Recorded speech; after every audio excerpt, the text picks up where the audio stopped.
Hey there, knowledge seeker.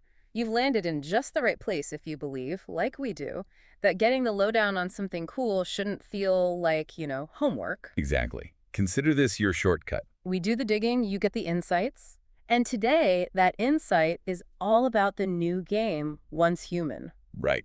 We've been looking at the initial reactions, the buzz online, and also a more formal review to kind of piece together the picture. Yeah, we've waded through forum posts, that first wave of player thoughts, and a detailed game review from Mosaic. Our mission basically is to pull out the key stuff for you. What are people liking? What are they not so keen on? What's the vibe? We're trying to cut through the noise because new game launches, well, they can be a lot. Think of us as your friendly guides. Hopefully with a few laughs along the way. Okay, let's do it. First stop, the forums. Specifically, places like the R Survival Gaming subreddit. What was the early chatter like? Well, forums raw, unfiltered. It's like getting a snapshot of what people are thinking the moment they jump in. And one of the first things people were definitely thinking about was performance, the usual PC launch story, right? Pretty much. Some folks were having frame rate issues, choppy gameplay, but there was a potential workaround floating around. Oh, yeah. What was that? Apparently turning off the Steam overlay sometimes helps smooth things out. Kind of a classic PC gaming trick. Right, the old overlay fix. But it wasn't everyone, was it? No, not at all. That's the thing with PC. It varies so much. We saw one user, they had a 3070 Ti graphics card, Okay. and they reported absolutely no issues, smooth sailing. So your mileage may vary, as they say. Depends on your setup. Exactly. It's always a bit of a lottery at launch. Okay, moving on from performance, the big question for me with these kinds of games is always, is it actually scary? Like hide behind the sofa, scary. Right. Well, the consensus on the forums seemed to be not really. No. Not in a traditional horror sense, anyway. You've got your sort of zombie-like enemies, some jump scares here and there, standard stuff. But then there was this one detail. Apparently, you can run into refrigerators Refrigerators. that try to eat you. Wait, what? Seriously? Killer fridges. That's what people were saying. It definitely shifts the tone from horror to, well, something else entirely. Surreal, maybe? Surreal is one word for it. Okay, that's genuinely funny. Forget zombies. Watch out for the white goods. Exactly. Beyond rogue appliances, there was also some back and forth about the exploration. How so? Some players felt like they were really discovering things, venturing out.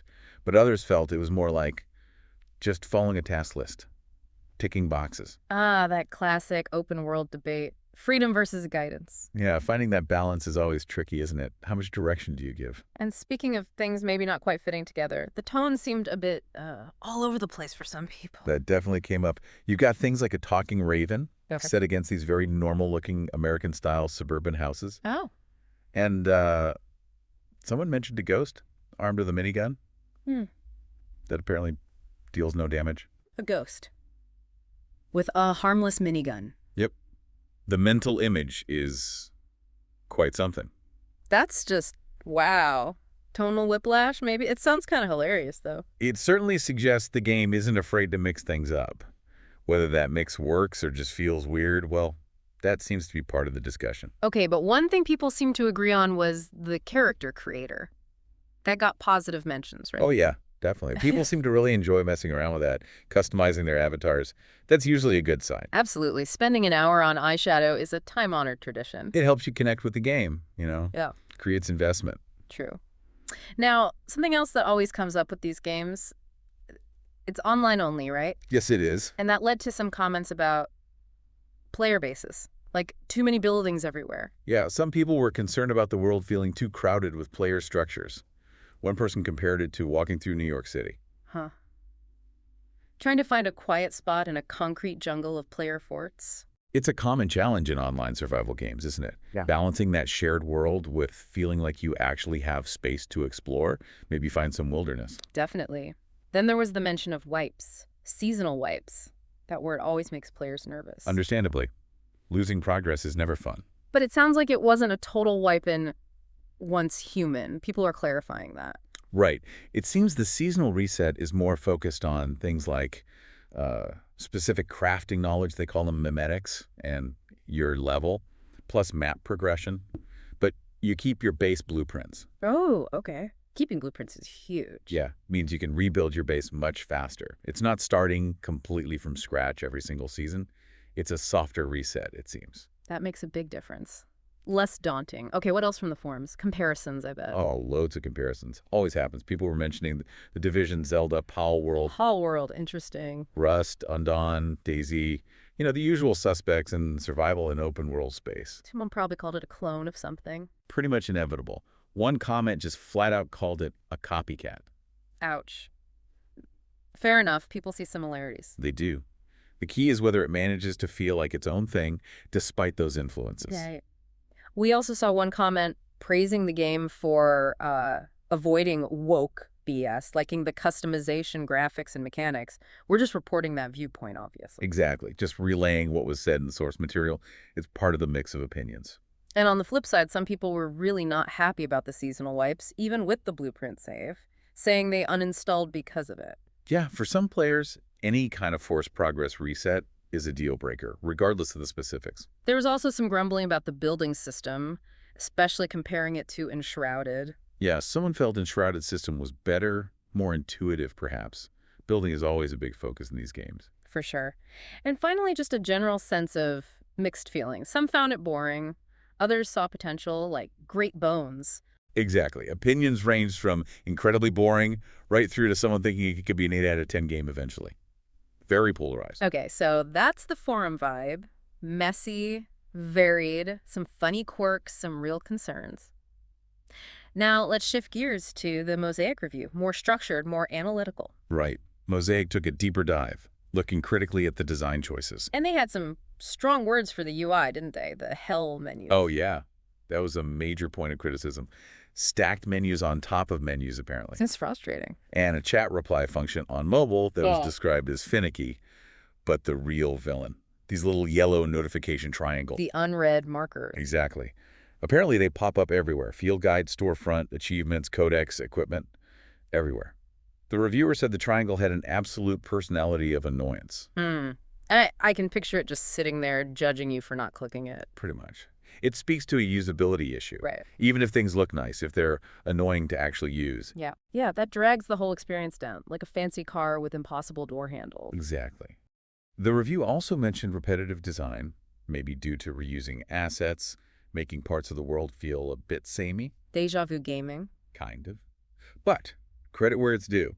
Mosaic did praise some artistic elements. The loot chests change based on the enemy, which is cool. Oh, that's a nice touch. Enemies were easy to identify, and even the hell menus, despite being annoying, were described as beautiful. So visually appealing in places, but maybe not always practical. And the world itself. That got some strong criticism. Yeah. Described as a muddy brown world. Oof. Not exactly inviting. Yeah, lacking visual clarity, apparently making players bump into things they couldn't see easily. And they questioned why a futuristic setting felt so drab. Good point. You'd expect something more visually distinct, even if it's post-apocalyptic. Right. And even the sound design got a mention. Walking on grass apparently sounded like walking on wood. Weird. Those little details add up, don't they? Breaks the immersion. They really do. Audio is so important for that. But hey, there was a positive note on audio, wasn't there? The radio. Yes. Surprisingly, the radio music got praised. Good selection, apparently, even if it seemed budget conscious. Nice. Always good to have some tunes while surviving the apocalypse. But there were catches. No portable radio. Ah, shame. Can't take the tunes with you. Nope. And apparently, a bug sometimes cut songs off early, like the world's rudest DJ. Huh. So close, yet so far. What about voice acting? Inconsistent, according to Mosaic. Audio mixing issues, voices fading or getting ruffled. And some lines just weren't voiced at all, just text. Oh. It led the reviewer to jokingly suggest maybe just pairing games with comic books instead. A bold solution. Saves on voice actors, I guess.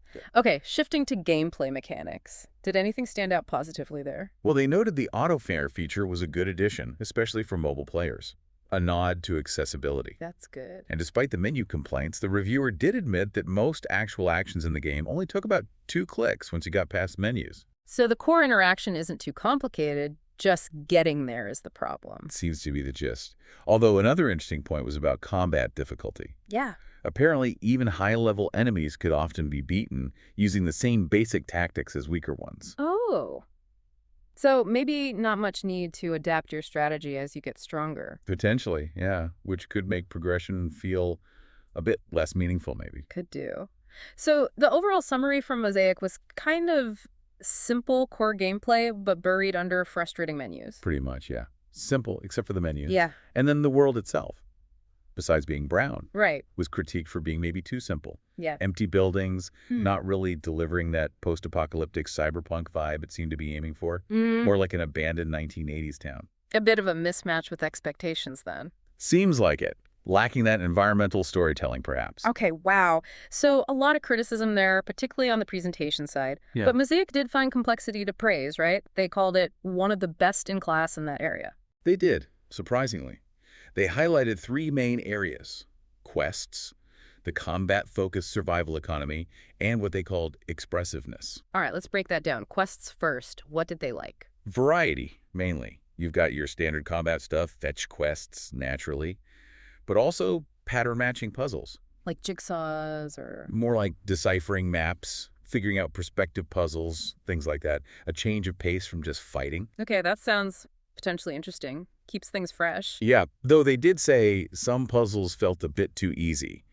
And then there were these infiltrate and interact quests. Infiltrate and interact. Sounds intriguing.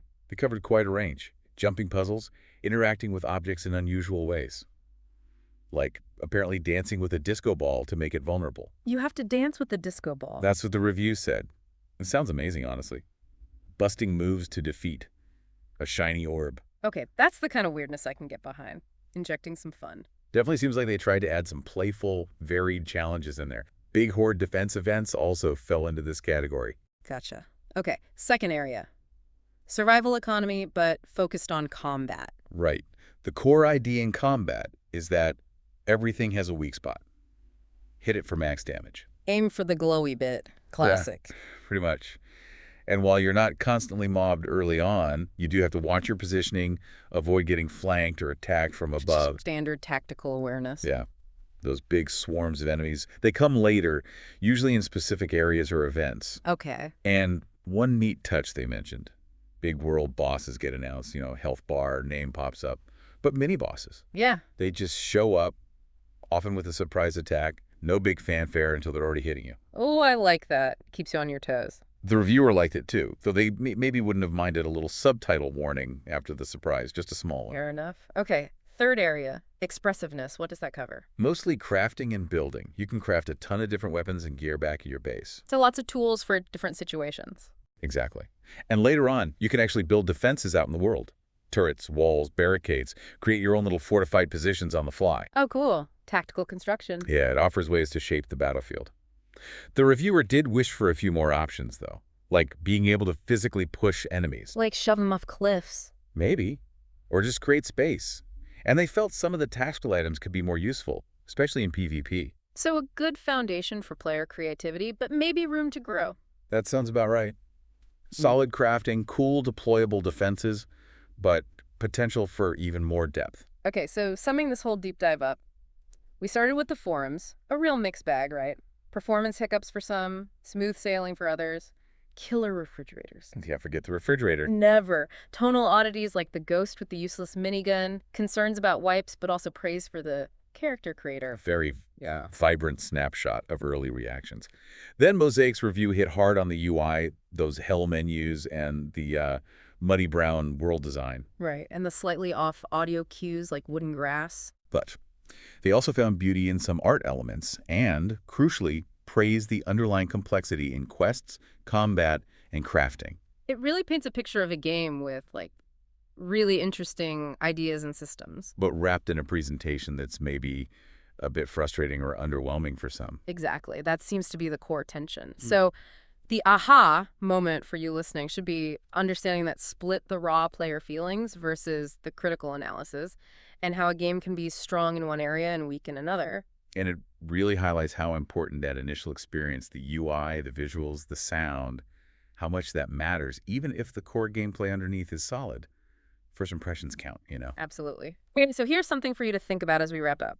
We've heard about engaging systems and praised complexity, but also about major presentation issues like the menus and world design. A real contrast. So the question for you is, If you could wave a magic wand and fix one thing about Once Human, based on what we've discussed, what would have the biggest positive impact? Would it be smoothing out that UI hell? Or maybe giving the world a major visual overhaul, make it less brown. Or perhaps something else entirely. What's the key element holding it back, or the one thing that could elevate it the most? Yeah, what's that single change you think would make the biggest difference? Give that some thought. It's always interesting to consider that balance between how a game plays and how it feels to interact with. Definitely something to mull over. All right, that's it for this deep dive. Until next time, keep exploring, keep questioning.